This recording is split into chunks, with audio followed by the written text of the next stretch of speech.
welcome. You joined Ané and myself, oddly enough, on the same launch. Yeah, and it doesn't happen often. It doesn't happen often. And we are in the beautiful Western Cape, more specifically Helsworth Pass, and we are behind the wheel of a Honda Fit. And yes, I almost called it a Jazz. Yeah, well, the tagline is, how well does it fit? What is the tagline? Find your fit. Find your fit. Find your fit. So the Fit is now going to be the replacement for the aging and soon to be discontinued Honda Jazz. And the Jazz is an immensely popular vehicle in South Africa. I think it just really had that recipe right. It was a great drive, it was pleasant to look at. It was massive inside. Beautifully spacious, but of course then it was backed by Honda's renowned reliability. It just never set a foot wrong, did it? No, I mean, they have a reputation of being almost bomb-proof, especially the engines. You just know if you buy a Jazz, it's going to last forever.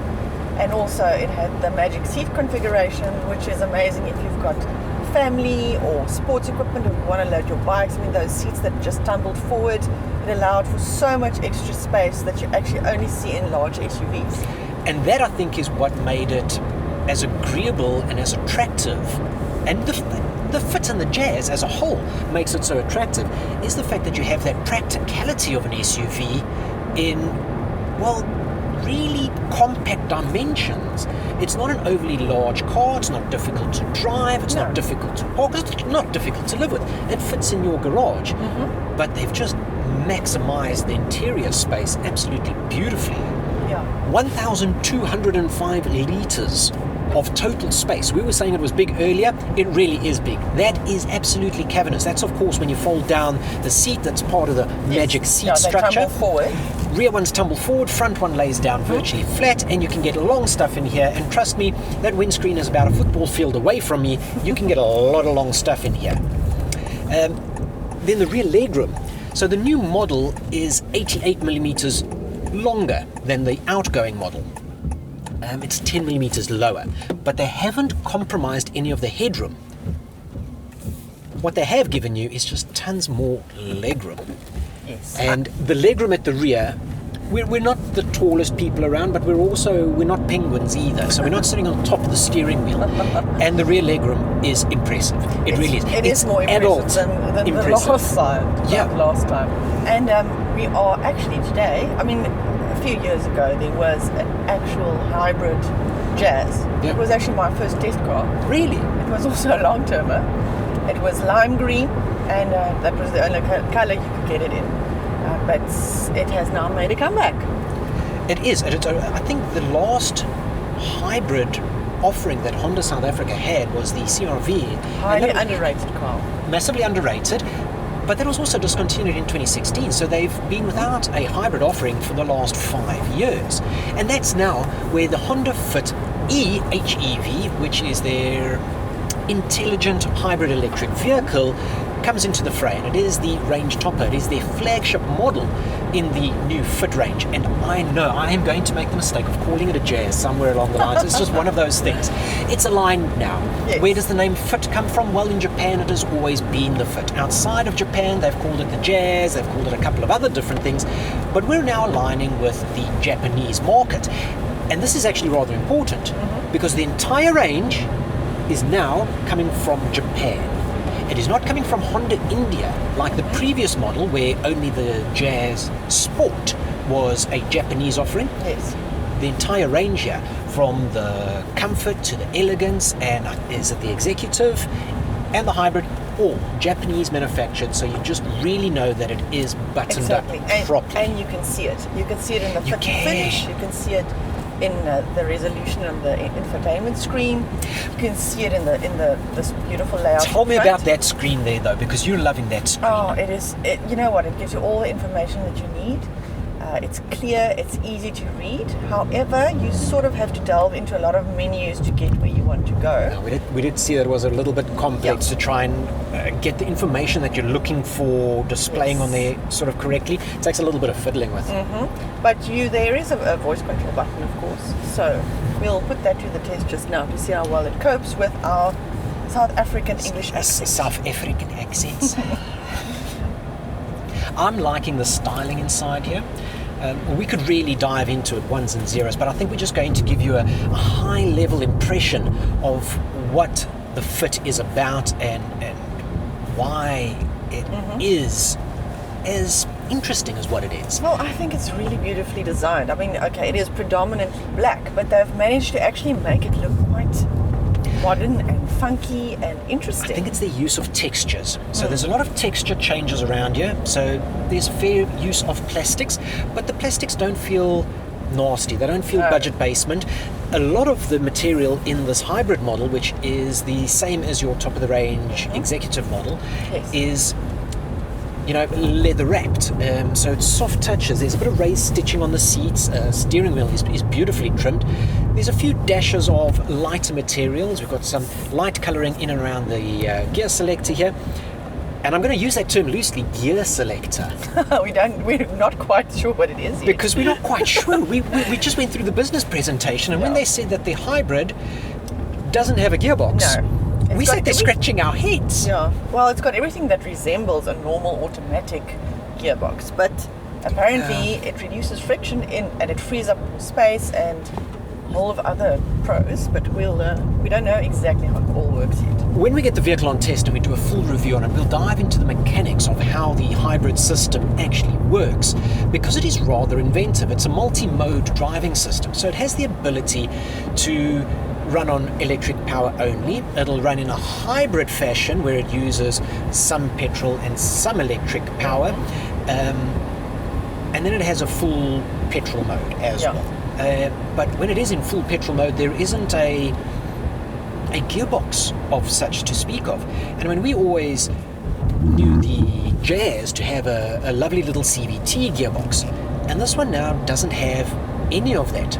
It sounds rather conventional, but trust me, when they start explaining it, then you realize, wow, this is actually rather different. 2 electric motors, one is a generator and one powers the wheels. The petrol engine is a 1.5 litre dual overhead cam i-VTEC engine now. That one produces in the region of 72 kilowatts. And it's the same as the Ballard. Same as the Ballard, there we go. The models that are not hybrid get a bit of a power hike there. I think they've got around 89 kilowatts of power and a little more talk, about 135. Please don't quote us on the figures there. We've just run through them briefly. This is, well, we've been touching, tasting and smelling this one for the last 20 minutes, if that. So we're still buttoning up all the ones and zeros and also just trying to concentrate on the road, because unfortunately we do have a little bit of rain. So we're not going to be able to tell you about the handling dynamics of the vehicle in this weather. We'll have to wait for it to clear up. What I can tell you is... How is it driving, actually? Okay, so the previous Jazz had quite a large and thick A-pillar, whereas the new Fit, the A-pillar is tiny. I mean, it is so skinny. They've really slimmed it down. And it's visibility in the old Jazz was always excellent, but now it's even better. And let me tell you, I can't even hear these wipers. They are going like mad, and I can't hear a single thing. Can't hear. You'd be hearing them over the audio, trust me. Absolutely. You would. So the field of view in the old Jazz, they were saying, was 69 degrees. Here's little random numbers, random facts for you to impress your friends with. The new one has 90 degrees of forward visibility. And it really is. It's like, well, this is driving in HD. It's a widescreen driving experience. Absolutely. I do like the fit, the finish, the feel, the execution of everything really does seem to be quality. It's very futuristic and very appealing. So the regular 1.5 litre i-VTEC dual overhead cam, now they've gone to a dual overhead cam instead of a single overhead cam, they say is going to return a combined fuel consumption of 5.5 litres per 100, which I mean is sipping fuel. Yeah, but you're going to have to add it probably another 2 litres to that. Even if it goes to another 2 and it's 7.5, you can completely live with that. The hybrid, they're quoting 3.7. Okay, let me tell you what we're on currently. We've been driving it's been like a mixed route of sort of city and town and highway driving. And a bit uphill. There was quite a bit of uphill. It was crying up that uphill. And it's also a bit windy, so we are getting a bit of wind from the front. And we are now on 5.2 litres per 100 kilometres, which I think is pretty impressive. That's real world. Like you were saying, add 1.5 litres, 2 litres to it, and you've got an idea of what you can expect in the real world, and there we go. So this is the hybrid model, and this is now returning 5.2. pretty impressive. And it's nice and quiet in the cabin, isn't it? They have worked rather hard at improving the NVH levels, noise, vibration, and harshness levels. And it feels a lot more grown up than the old Jazz. Well, okay. Let's quickly look at the price tag, though. This is the why price it feels tag so has grown as well, yes. You were paying a little more attention to that. I was still trying to figure out how this runs without a gearbox. Where does the pricing start? I think the entry-level model of the naturally aspirated 1.5 is 319,000, more or less. Yeah. I think it's about 320, yes. And of course, it's going to go up. You've got 4 different derivatives. Please don't quote me on this. Comfort, elegance, executive, and then the EHEV. I believe those are correct. Once again, 20 minutes. And it rounds off with this flagship hybrid model. And, well, there was a little asterisk there, wasn't there? T's and C's apply. T's and C's, but then there's also a lot of stuff in this car that's quite cool, like new tech. We've got adaptive cruise control. We've got more advanced cameras up front. Yes, there's wide-angle camera, collision mitigation. Exactly. So, I mean, what happens is if somebody cuts you off, it will slam on the brakes so that you don't die. Yeah. 6 airbags, plenty space, low fuel consumption. It's greener for the environment. But this is going to come at you just shy of 500,000 Rand. $500,000 for the hybrid. That's a lot of money. Well, it is a lot of money, but I mean, so many people are now buying into the whole hybrid thing. And let's be honest, hybrids cost a bit more money. I mean, look at the Prius set overseas. You've got all your celebrities driving the Prius. Yeah. But I mean, EVs are becoming a thing now, aren't they? Well, I mean, there's a massive drive forward into electrification, hybridization.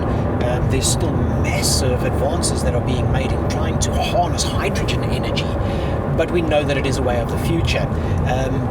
By 2050, Honda wants to be completely green.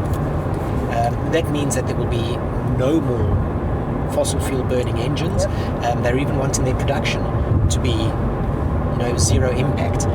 It's a tall order, but this is one of the steps forward. South Africa is always going to lag a little bit in that sense, but I think this is a good place to start, is by offering hybrid options. This is the first of many hybrid vehicles that we can anticipate and expect from Honda South Africa as they drive forward with this EV and this greener sort of onslaught. I think it's a lot of money, and I don't think we're quite getting the government or tax incentives that we need to switch to hybrid just yet. Most of the hybrids in the country are Lexus, and that tells you everything you need to know about the cost of hybrids in South Africa. Exactly. Sadly. We've got the e-Pace. We've got, what else do we have? Prius was discontinued a few years ago. Yes. I mean, full electric, I would love to see the Honda E here. Oh, yes. I would love to see stunning little cars. Stunning little cars based on the first generation Civic. Has a limited range, but for the average layman, 250, 260 kilometers is more than enough range, provided you change your mindset. And I know you're going to come in there with those load shedding anxiety stories, and don't worry about that. Go and watch our take on the VW e-Golf and see how you can make it work for you. But that's where we're going to leave you for now. We want to thank you very much for watching this side-by-side launch impression, launch drive, first drive impression of the new Honda Fit, and particularly the hybrid model. If you want to read more about it, you can go and take a look for Ané's write-up on the vehicle and her first drive impression, where she dives into the little details of everything that makes the vehicle tick, and then, well, interests and excites her in her wonderfully eloquent way.